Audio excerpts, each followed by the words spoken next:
राधे राधे। मैं हूं आपका अपना अनिरुद्धाचार्य, आप सबका दास।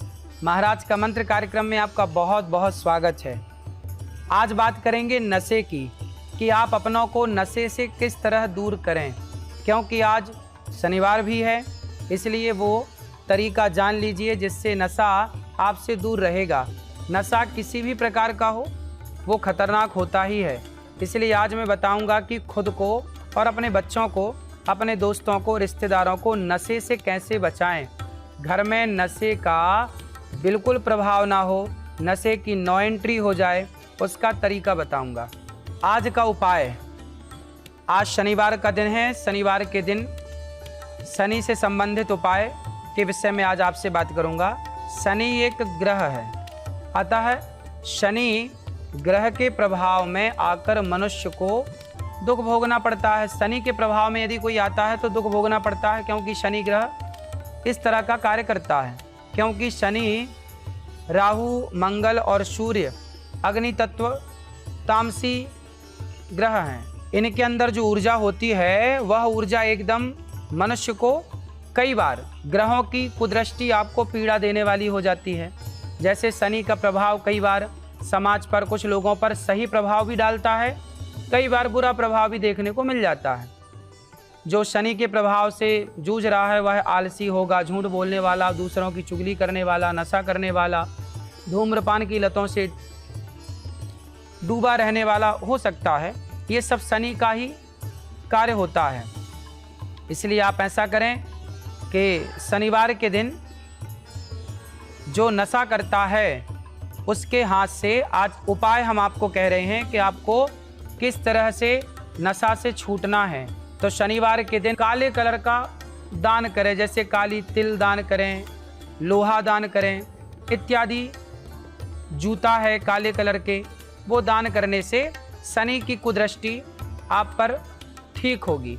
यदि कोई व्यक्ति, उसके कार्यों में रुकावट है, किसी के कार्यों में रुकावट है, उसके बने बनाए काम बिगड़ने लगते हैं, शरीर में पीड़ा होती है इत्यादि है, तो आप शनिवार के दिन पीपल के वृक्ष में तांबे के पात्र में 1 लोटा जल, थोड़ा सा काला तिल, पीपल के वृक्ष में प्रातःकाल सूर्य उदय होने से पहले उन्हें समर्पित करें।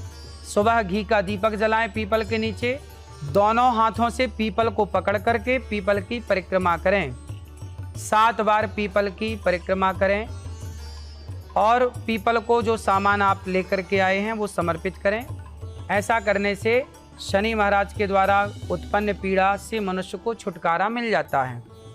आपको नशा की बहुत लत है, नशा की बहुत आदतें हैं, नशे से आप बचना चाहते हैं तो सबसे पहले तो सत्संग स्टार्ट करिए। आप ज़्यादा से ज़्यादा पॉजिटिविटी की ओर भागिए, सत्संग ज़्यादा सुनिए, कथाएं ज़्यादा सुनिए।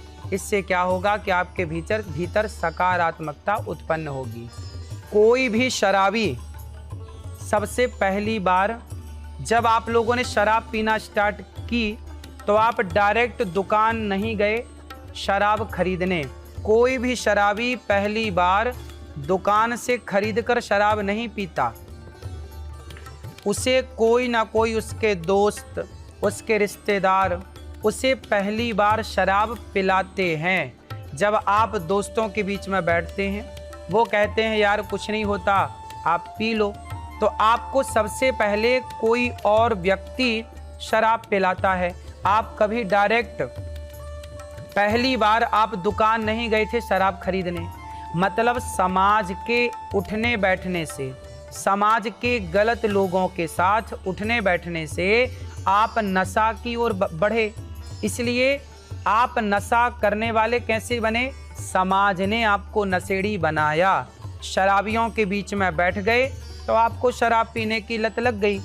यदि शराबियों के बीच में बैठने से आप शराब पीने के आदी हो सकते हैं, तो सत्संग करने वाले व्यक्तियों के बीच में बैठने से आप सत्संगी भी तो हो सकते हैं।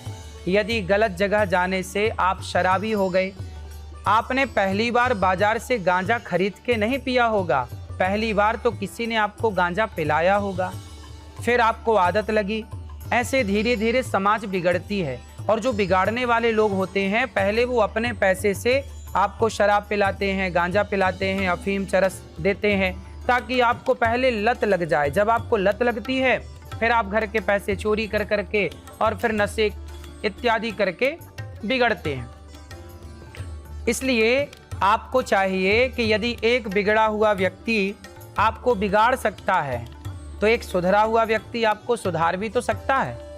यदि बिगड़े ने आपको बिगाड़ दिया तो सुधरे ने सुधारा क्यों नहीं? इसलिए आपको यदि एक बिगड़ा हुआ समाज बिगाड़ सकता है तो मैं गारंटी लेता हूं कि एक सुधरा हुआ समाज, यदि आपकी संगति बेहतर हो जाएगी, संगति अच्छी हो जाएगी, तो आपके सुधरने में कोई ज़्यादा समय लगने वाला नहीं है। तो नशा से बचना है तो आपको चाहिए कि आप अच्छे लोगों के साथ उठना बैठना स्टार्ट करें, सत्संग करें, साधु संतों की संगति करें, भले लोग जो समाज में नशा से बचे हैं उनके साथ बैठें। आप शराब क्यों पीने लग गए? क्योंकि समाज में कुछ लोग आपसे जलने वाले हैं, ईर्ष्या करने वाले हैं, वो आपका नुकसान चाहते हैं, इसलिए उन्होंने आपको शराब जैसी गंदी आदत दे दी ताकि आप सारा कमाई का पैसा शराब में लगाते रहें और आपकी तरक्की ना हो। शराब पीने वालों की तरक्की कहाँ होती है? शराब पी करके तो पत्नी का मंगलसूत्र बिक गया, शराब पीने से तो ना जाने कितने घरों का चूल्हा बुझ गया, कितने माँओं का बेटा उजड़ गया, तो बच्चों के सिर से पिता का साया चला गया। शराब ने कितना नुकसान पहुंचाया है। इस देश की गरीबी का सबसे बड़ा कारण है शराब। मजदूर 500 रुपये कमाता है तो 200 रुपये की शराब पी लेता है। अब 200 रुपये की शराब पिएगा तो फिर उन 300 रुपये से कैसे घर का चूल्हा जलाएगा, कैसे बच्चों को पढ़ाएगा, कैसे अपने लिए 2 पैसे जोड़ेगा? कल को बीमार पड़ गया तो दवाई कहाँ से कराएगा? 20,000 रुपये भी यदि वो मजदूर किसी से उधार लेता है तो यदि शराब पी रहा है वो, तो कैसे वो 20,000 रुपये भी चुका पाएगा? इसलिए नशा ने ही आपको गरीब बना रखा। यदि आप नशा छोड़कर अपने पैसों की बचत करने लगें तो आप नशे से भी मुक्त हो जाएंगे और गरीबी से भी मुक्त हो जाएंगे। गरीबी का मूल कारण है नशा। इसलिए क्राइम, जितना भी क्राइम, मैं भोपाल जेल के अंदर गया, वहाँ भी मैंने जाके देखा, कथा करने जब मैं भोपाल जेल में गया, 4000 कैदी थे। मैंने पूछा भाई आप जेल क्यों आए? उन्होंने कहा कि हमने मर्डर किया, 420 की, चोरी की, डकैती की, सबके अपने अपने क्राइम थे। मैंने कहा इसका मूल कारण क्या है? अधिकांश 99.99% कैदियों ने बताया कि हमने जितना भी अपराध किया है शराब के नशे में किया है। कोई व्यक्ति अपराध क्यों करता है? यदि उसका दिमाग सही काम कर रहा है, वो ठीक से चल रहा है, तो क्यों अपराध करेगा? अपराध की मूल वजह होती है शराब। जब आप पीते हैं तो शराब दिमाग को शून्य कर देता है, सोचने समझने की क्षमता नष्ट हो जाती है, फिर आप वो गलत काम कर लेते हैं जिसको नहीं करना चाहिए। इसलिए आज जितने भी बलात्कार इस देश में हो रहे हैं, बलात्कार करने वाले शराबी होते हैं। इसलिए शराब ना पिएं।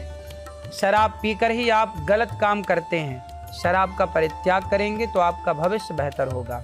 आज का विषय है कि शनि मनुष्य को नशा की ओर ले जाता है, आलस्य से वह भर देता है। इसलिए आपको जो उपाय हमने बताया है कि आप शनिवार के दिन पीपल की पूजा करें और काली चीज़ों का दान करें, जिससे शनि की कुदृष्टि हटेगी और कृपा की दृष्टि बरसेगी और आप शनि के प्रभाव से बचेंगे और शनि की कृपा से आप नशों से मुक्त होंगे, नशा से मुक्त होंगे और प्रेम पूर्वक सुख पूर्वक जीवन जी पाएंगे। हनुमान चालीसा का पाठ भी आपको नशा से मुक्त कर सकता है, क्योंकि जो हनुमान जी का पाठ करता है हनुमान चालीसा का, वो शनि की कुदृष्टि कभी उन पर नहीं पड़ती जो हनुमान चालीसा का पाठ करते हैं और हनुमान जी की शरण में रहते हैं। हनुमान चालीसा के साथ सुंदरकांड का पाठ आप करें, रामचरितमानस का पाठ करें, जिससे आपको बड़ा फायदा हो सकेगा और आप शनि की कुदृष्टि से बच पाएंगे। ठीक है, राधे राधे। जब हनुमान जी लंका गए तो शनि को रावण की सिंहासन के नीचे देखा। शनि बड़े कष्ट में थे। तब हनुमान जी ने शनि महाराज का सारा कष्ट दूर किया। जब शनि महाराज का कष्ट दूर हुआ तो शनि महाराज ने कहा, हनुमान जी बताइए मैं आपको क्या दूं। तब हनुमान जी ने कहा कि जो राम की भक्ति करने वाला हो, जो राम का सच्चा भक्त हो, हे शनि महाराज, आप कभी उसे परेशान नहीं करेंगे, आपकी कुदृष्टि उसके ऊपर कभी ना हो। तब हनुमान जी से कहा शनि महाराज ने कि मैं आपको वचन देता हूँ कि जो आपका मतलब हनुमान जी का और जो राम का दास बन के रहेगा, जो भगवान की शरण में रहेगा, शनि कभी उसे परेशान नहीं करेंगे। तो शनि से डरने का नहीं, हनुमान जी की शरण में, राम जी की शरण में जाकर राम का बन जाओ। जो राम के बन गए तो शनि की कृपा उन पर बरसेगी। देवता कभी किसी का बुरा नहीं करते, बस आप सही कार्य करते रहिए तो देवता भी आपका साथ देंगे। जब आप बुरा करते हैं तो देवता के पास दंड विधान होता है, इसलिए आप सही कार्य करें, देवता आपका साथ देंगे। जय श्रीमन्नारायण, जय श्री कृष्णा, राधे राधे।